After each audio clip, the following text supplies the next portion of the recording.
When you're communicating with someone, make sure you are calm but excited. That means you need to figure out for yourself how to get to that state. But at the very least, remember to breathe.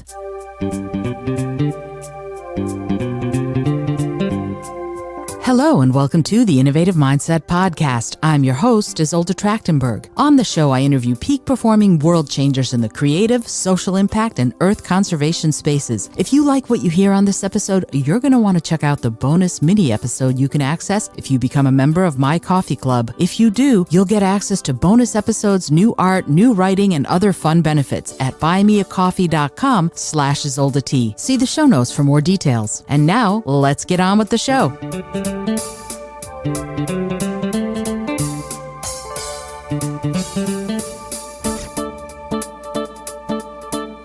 Hello, and welcome to the Innovative Mindset Podcast. I'm your host, Isolde Trachtenberg. Thank you so much for being here.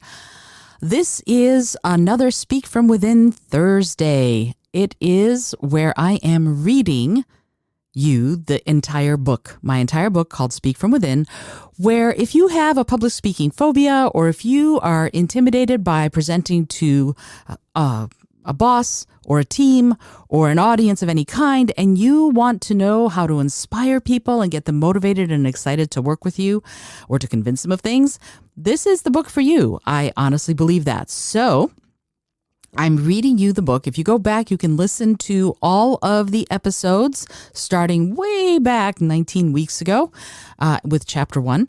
And you can listen to the entire book and learn how to overcome some of those fears to get you speaking in public with the best of them. And I'm super excited about it. And I want to read for you right now, chapter 19. And it's all about preparation. But before I go there, I want to remind you that if you want to join and get extra goodness and extra bonuses, you can buy me a coffee. If you go to buymeacoffee.com/IsoldeT, you can actually become one of the members who supports the podcast, which would be super cool. And you'll get lots of bonus little episodes and art and creativity that other people have not seen. So if you'd like to support the podcast, head over to buymeacoffee.com/IsoldeT and do that. All right, let's get into Speak From Within, Chapter 19, Preparation. Let's discuss tactics. How do you prepare for the different scenarios in which you'll be communicating? Meetings, interviews, or public speaking events, you'll practice and prepare for each differently, although there are some commonalities. I realized something recently. I no longer practice to make it perfect. I practice to make it peaceful. I don't need to be perfect in my talks or workshops. I need to be prepared, and I need to be authentic. When I'm real with my participants, we can get to the business of learning and growing much more quickly than if I'm perfect. Perfect intimidates. Real liberates. Thus, when you prepare for any sort of communication, aim for authenticity more than perfection. Meetings. The key here is research. Before you head into the meeting, ask for a list of the attendees. Research them beforehand. Knowing something about them and being able to establish that you've got something in common will help both of you. It'll put you at ease, and it will show them you care enough to be prepared. As I said above, when you're communicating with someone, make sure you are calm but excited. That means you need to figure out for yourself how to get to that state. But at the very least, remember to breathe. And don't let the other people in the room get you riled up. Head over to the Proper Breathing Technique Deep Dive Demo video at the YouTube. You can go to the website at https://isoldet.com/speak-book under chapter 19 for a simple tutorial on how to breathe properly so you project confidence, calm, and peace. This technique will ensure you have enough breath in your body so your voice comes out resonant and strong. The physical aspects of preparing for a meeting mean that you sit properly both to carry yourself well and to feel more confident and present. I won't get physical here because other people have done better jobs than I at that. However, make sure you do take a few moments to stand in the Wonder Woman or Superman pose, feet shoulder width apart, hands on your hips, shoulders back and eyes looking forward before you walk into the meeting room. It might feel silly. It might also give you a little added energy. Shake hands firmly if you're in a culture that shakes hands. Some cultures do not shake hands, so it's up to you to learn where they're from and take your cues from them. Don't sit until invited to do so. And when you do sit, remember to breathe. Be sure to wear clothes that will not constrict your ability to take deep, slow breaths while you're sitting down. This is very important because when something is constricting your belly, you will have a tougher time breathing and exuding confidence. Worse, you might feel lightheaded. The second you're lightheaded, your brain works less efficiently, and the longer you stay lightheaded, the more your body concentrates on getting good, solid breaths. All of the other processes take a back seat. You might also flush. If your breathing becomes more rapid because you're not getting enough air, the blood will come to the surface, your heart will pump harder, and your breaths will be shallow. Are you starting to get the picture? If you get red-faced and anxious, it becomes a self-fulfilling prophecy and a vicious circle. The more anxious you are, the shallower your breaths will be. And if you take shallow breaths, you will also become more anxious. Another thing that changes when you have insufficient breath and breath support is your voice. Your voice gets shaky. It can get whisper soft. It can shudder. You might stutter. In short, you won't have what you need to sound confident, calm, and like you know what you're doing. The best thing to do in that situation is to stop for a few seconds and take a couple of deep breaths. While you're doing that, you look pensive, and that works just fine. If you can take that moment to do some thinking about what you need to say next, so much the better. And if the pitch of your voice rises when you're nervous or anxious, one fantastic way to counter that is to nudge your voice down into your chest. Breathe deeply and roll your shoulders back and engage your pectoral muscles. Then open your mouth and speak. If you believe your voice will still feel shaky, ask a short question and then breathe while it's being answered. Full breaths and engaged abdominal muscles will help your voice stay strong and solid. To stave off nerves and anxiety, get into the habit of doing daily breathing exercises like the ones in the video above. They will be quick and painless, and they will help. And if you need to calm down, but you literally only have a minute, try my Find Your Calm video. You can also find that one at the website. Use it before any meeting, interview, or speech. It'll revolutionize your performance. One last bit of guidance. Find out how formal the company or organization is. Then be one level more formal. Some organizations are warm and friendly, and some have a more regimented atmosphere. Gauge it beforehand, and you will have a better idea of how to interact and engage your counterparts so the occasion is a successful one. Presentations. If you're going to be presenting, get as much information as possible beforehand. Do you sense a theme here? Know how many people will attend. Know their general demographics, age, education level, interests, background, etc., their professions, and if possible, how they like to spend their time. Remember, you want to know as much as you can so you can tailor your remarks to make the most impact. The more you know, the better you will prepare. Get into the space early and pick out your focus points, the areas you'll be projecting to. Look for the corners and test out speaking/presenting to them.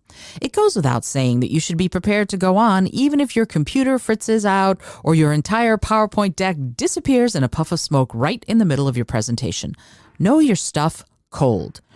Be able and willing to work from memory and to improvise. That will also help you answer any oddball questions the audience lobs your way. And don't wait for an emergency to show them you know your stuff. Know your topic. Learn the latest trends, do your research, and then wow your audience because that will help them accept you as an expert. Just be aware that you can't know everything, so have the humility and willingness to learn. I can't tell you how many times my students' wisdom has floored me. A stray comment or question can change perspective and reveal the miraculous to the person willing to see it. A quick aside, the PowerPoint deck. Some speakers rely on PowerPoint decks in order to make their point. Let's look at the name PowerPoint. It means that it helps you point or make your point powerfully. That's fabulous. And I don't think it's a bad thing, particularly since many audience members might learn visually rather than via audio. They might need images in order to process what you're saying. However, PowerPoint and other visual aids should complement or supplement what you're communicating. They should not be the crutch upon which you lean in order to state your case or persuade an audience to your point of view. If you want to engage your audience, your body, voice, and energy ought to be enough. Of course, they aren't always going to be. I would never tell you not to use visual or audio aids at all when you're communicating or presenting. They can be super effective. You can find tons of information on how to create an effective and successful PowerPoint deck, so I won't spend too much time on it. But here are a few tips. 1. Mostly images. 1A. Graphics that explain and entertain. 2. Few words. 2A. At size 32 font or bigger. 2B. Contrasting colors. 2C. Don't use lots of reds as they fatigue the eye. 3. Refer to the slides but don't read them. A. Know them cold. 3B. They're supplements to what you're saying, not the text of what you're saying. 3C. Use them to make points and to entertain. 3D. Refrain from using them as a crutch. You will thank me for this one when the power goes out. I promise. 4. Spend no more than 2 minutes per slide. 4A. If you are doing a 20-minute presentation and you want to leave 5 minutes for questions, have no more than 7 slides. See an example at https://isoldat.com/speak-book under Chapter 19. Some people don't use slides or other visual aids at all when they present. I like them because I believe we all learn differently. Some of us are auditory learners. We learn by hearing, and we don't need or want to see anything written. Some of us are more visual. If we see it, we grok it. And some of us are kinesthetic learners who need to be part of the movement or the flow of learning. If you come across a bunch of those folks, be prepared to have activities you can all do together. Get them up and get them moving. They will love it, and you will succeed. When I present or facilitate workshops, I combine all 3 ways of learning. We interact and discuss. We have visuals to help tell the tale, and we get up and at 'em to seal the deal. That combo knocks it out of the park every time. If you want help or ideas on how to incorporate activities and movement into your workshops, head over to https://isoldat.com/movement for a bunch of tools to get you started. Interviews. What is your role when you walk into an interview? Who are you? What are you planning to accomplish? Are you excited, nervous, confident, terrified, professional, idealistic? You can be a combination of all of these, but you don't have to show anything on the surface that you don't want to show. How cool is that? Sure, the, quote, real you, unquote, might be quaking in your boots. But what if you were to assign yourself the role of someone who is confident, competent, and a compelling communicator? What if you decided you're the perfect candidate, but the person interviewing you just doesn't know it yet? How might that feel? Try it on for size. Go stand in front of a mirror and say this to yourself a few times. I am a confident, competent, compelling communicator, and I am ideal for this position. That is my role. I will be playing the role of someone who is perfect for this. Say the words. Say them 3 times at least into the mirror. Make eye contact with yourself. You might even dare to smile as you say that. Here's the magic. If you believe it, it will work. See, I'm not writing this book for all of the people out there who can already stand up on any stage and shout, "Here I am, world." I'm writing it for the rest of us. I'm writing it for those of us who might be hiding a brilliant supernova under a bushel because we're too shy or too hesitant to speak up. If we are not naturally extroverted, if we don't have the gift of gab, but we find ourselves needing to behave as if we do, we must know the tips and tricks that'll get us through until we're ready to take center stage fully in our own skin. Again, don't get me wrong, I'm not telling you to be disingenuous. I'm saying you should walk in there as you, but as you do, throw on the cloak of your innermost confident and competent self. Before you go into that interview or meeting or presentation, arm yourself with the knowledge that you've got this.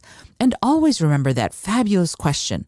If I were a person who was confident, competent, and a compelling communicator, what would I do? Answer that question for yourself. Your answer will be different from mine, but it will be no less effective. I've presented in front of ambassadors, celebrities, politicians, and first graders, some of the toughest audiences in the world. And if I'm ever doubtful about my abilities, I answer that question for myself before I start. If it helps, make a list of the answers and keep it in your pocket. Glance at it when you need it. Give yourself all the help you need to allow yourself to shine. See, I know we all have it within us. I am as certain of that as I am that the sun will rise tomorrow. And that was chapter 19. I hope that you enjoyed it, and I hope that you got something out of it. This is actually one of my favorite chapters because there's so much practical stuff in it. And I love that. I love being practical, and I love giving out practical wisdom and guidance to help you communicate, to help you say what you want to say in the best way possible, right? The way I look at all of this is, what do you need to say to the people you're speaking to? How do they need to hear it? And then what is the call to action? What do you want them to do when you're done? That's it. Ta-da! That's probably the key to presenting right there. I know it sounds simple, but it's actually a challenge. And you might see from me reading this book to you that it is a challenge. Anyway, I wanted to thank you for your attention, and I remind you that this audiobook is going to be an audiobook form on my website starting when the chapters are done. And there are only 2 chapters to go. There's chapter 20, and then there's the last few notes that I have about a couple of very crucial and important things to communication that make communication a lot more successful. After that, the audiobook will be available only on the website. It's not going to be available anywhere else, only at izoldat.com. At any rate, I am Isolde Trachtenberg. I hope you've enjoyed the episode. I would invite you to please either subscribe to the show or if you really love it, leave me a review. That would be amazing if you did that. Until next time, as always, I remind you to be bold, be creative, and most of all, be kind.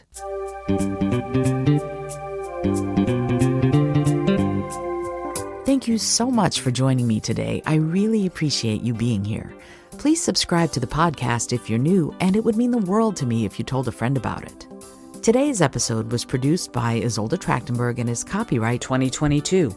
As always, please remember this is for educational and entertainment purposes only. Past performance does not guarantee future results, although we can always hope.